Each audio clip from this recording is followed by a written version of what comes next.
I'm Martin Woodrow. I'm the Chief Executive of the British Dental Association, and here's my roundup of what's been happening across dentistry in the last month.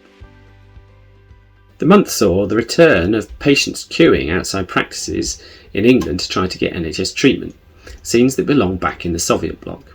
Meanwhile, the Westminster government, from the Prime Minister downwards, has persisted with its line that the service is somehow on a road to recovery. We've been busting that myth, working with the media and parliamentarians to put the record straight on the depth of the crisis facing NHS dentistry. The facts show that the exodus from the NHS is accelerating. We're pushing hard for the record-breaking underspend to be put to work supporting struggling practices ahead of more wholesale reform.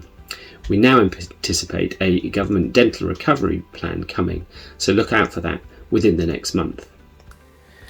An open letter to the Permanent Secretary in Northern Ireland, highlighting the considerable pressures on all dental services, attracted significant media and political attention in May.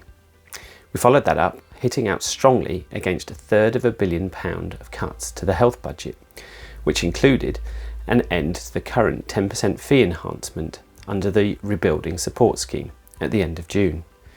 Things are so stark that as it stands, there won't be any pay award in 2023-24 in Northern Ireland. We see these savage cuts as taking a wrecking ball to NHS dentistry, and we've delivered extensive, prominent media coverage, with our campaigning efforts also extended to encouraging dentists to write to their assembly members. Over 900 letters were generated within the first week of that campaign, with many MLAs subsequently writing to the Department of Health in support of NHS dentistry.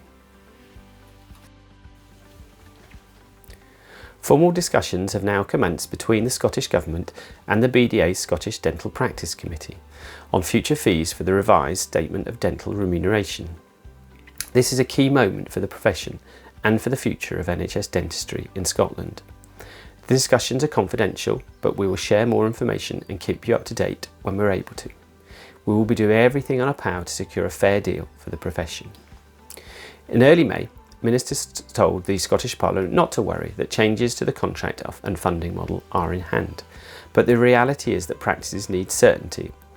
Any delay in introducing change risks fueling the exodus from NHS dentistry. So we've been asking dentists to reach out to their MSPs by writing to them directly to explain the challenges facing dentistry in Scotland.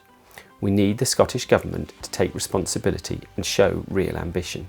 The problems fueling this crisis will only be solved in Holyrood. Negotiations with the Scottish Government over pay for doctors and dentists in hospital training posts have led to a pay offer of a 6.5% uplift for this year and an increase from 4.5% to 7.5% backdated for 2022-23, an aggregate of 14.5% over 2 years. Both the BDA and the BMA are now putting the offer made by Scottish Government to members in Scotland in a consultative vote. More political interest in Wales as the Welsh Conservatives put forward a motion in a Senedd debate that dentistry was in crisis and that this needed action to reverse current trends.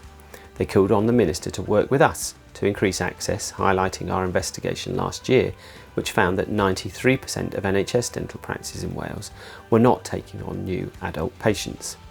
We also met recently with Lara Griffith, now interim Plaid leader, to discuss access in North Wales and why practices are struggling to retain associates in their NHS work. We've met recently with Government and NHS Wales representatives to discuss the process of negotiating a new GDS contract. We're still at the preliminary stages, with the full negotiations likely from the first half of July.